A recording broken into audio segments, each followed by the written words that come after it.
Good evening, and welcome to Neutral News, the program that looks at the world and says, It is Saturday, August the 2nd, 2025.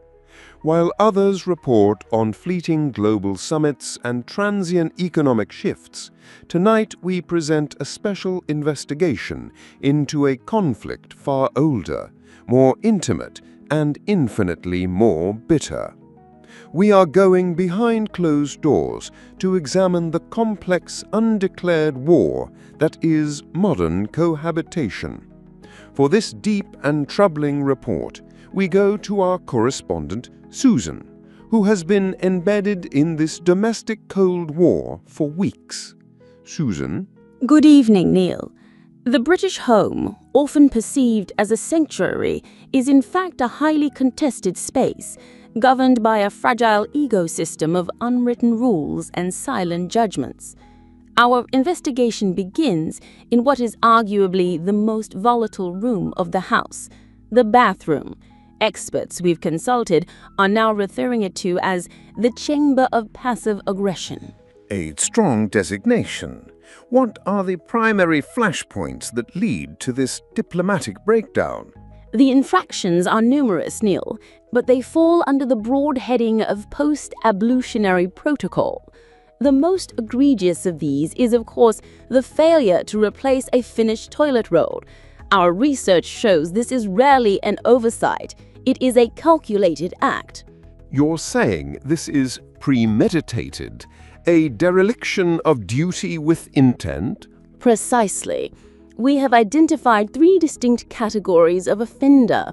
Firstly, the deniers, who claim to be utterly unaware the roll was finished, a state of chore-specific blindness. Secondly, the optimists, who believe that a replacement roll is statistically likely to be installed by another party before their next visit is required. And finally, the philosophers, who leave the empty tube as a stark cardboard memento mori, a reminder of the transient nature of all things, especially three-ply. A monument to their own inaction. And what are the secondary flashpoint, the towel situation? The towel offensive. This is a more aggressive territorial play. A towel left on the floor, or worse, on the bed, is not merely forgotten laundry. It is a declaration. It establishes a sphere of influence through the controlled release of moisture and, in time, a unique olfactory footprint. We have also noted a rise in towel creep, the slow millimeter-by-millimeter encroachment of one person's towel onto another's designated hook space. Over months, this can become a significant source of resentment. A Cold War fought with terry cloth and resentment. Let us move, if we dare, to another theatre of operations, the staircase. It is not just wood and carpet, is it? It is a vertical negotiation chamber. That is an astute summary, Neil. We consulted with a professor of domestic kinesiology at a leading red brick university who confirmed that there is no national consensus on staircase right-of-way. The ascending party, battling the fundamental force of gravity, feels they have a moral claim. However, the descending party possesses superior momentum and is, in pure physics terms, a greater hazard. This led to the infamous staircase standoff, that hesitant, awkward shuffle, which, repeated daily, erodes the very foundations of domestic harmony. The professor is proposing a complex stairway accord, factoring in urgency, load-bearing such as laundry, and whether one party is wearing socks on a laminate surface. It's the law of the jungle, but with a higher risk of slipping. Let us move to the kitchen, a place of nourishment but also of significant conflict. The bin. The kitchen bin, Neil, is the ultimate psychological battleground. The primary conflict is a war of attrition. Who can hold out the longest before accepting defeat and emptying it? This leads to the practice of Waste Jenga, the precarious architectural placement of one more eggshell, one more yogurt pot onto the teetering pile. But there are countermeasures, are there not? Tactics to prolong the inevitable. Yes, this is where we see the deployment of the Manual Compaction Manoeuvre.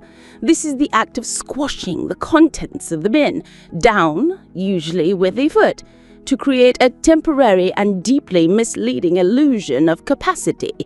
It is a high-risk, high-reward strategy. A successful compaction can buy another 24 hours of denial.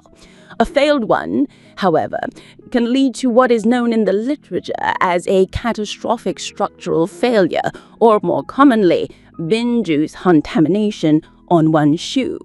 This is a diplomatic incident from which there is almost no recovery. The dreaded bin juice, a truly horrific form of collateral damage. And while in the kitchen, what of beverage-related statecraft? The simple act of making a cup of tea. It is anything but simple, Neil. It exists on a spectrum. At one end is the Stealth Brew, a covert operation requiring a silent kettle, a muffled spoon, and a swift retreat before any other household members are alerted. At the other end is the public declaration, "I'm putting the kettle on." This is a significant commitment, creating an immediate beverage debt.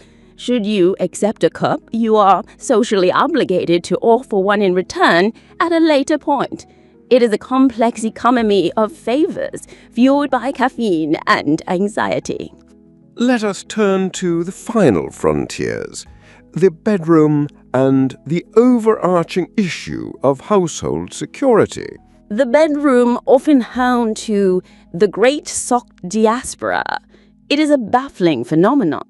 Socks disappear from laundry baskets, only to reappear weeks later as single, forlorn refugees under a sofa cushion.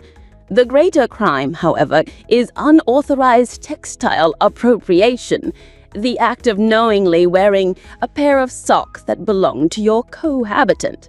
It is considered the most intimate form of identity theft. A devastating charge. And finally, Susan, the nightly rituals of security, the locking of doors, the location of keys. Key security is paramount. The loss of a house key is a Grade 1 domestic incident. It immediately triggers a multi-stage internal inquiry, which begins with the accusatory statement, "Well, where did you last have it?" This is not a question, Neil. It is the opening salvo of a blame allocation exercise. This leads to the final line of defense, the nightly patrol. In almost every household, one individual is the de facto controller of domestic closure. This person is psychologically compelled to get out of bed to check that the doors are locked, the windows are shut, and the hob is off, long after the other party has fallen asleep. To ask this person from the comfort of the bed, "Are you sure you locked the conservatory?" is to play with fire. So, to summarize for our viewers up and down the country, the British home is not a castle, but a fragile alliance, an unspoken treaty where the squashing of a bin is a strategic gamble, the direction of a towel is a political statement, and the simple question, "Did you lock up?" can be considered an act of war. Is that a fair assessment, Susan? It is a brutally accurate and commendably neutral summary of the ongoing conflict, Neil. Thank you, Susan, for that exhaustive and, frankly, terrifying report. It seems the safest way to live in peace is to live entirely alone, with a very small bin. Good night.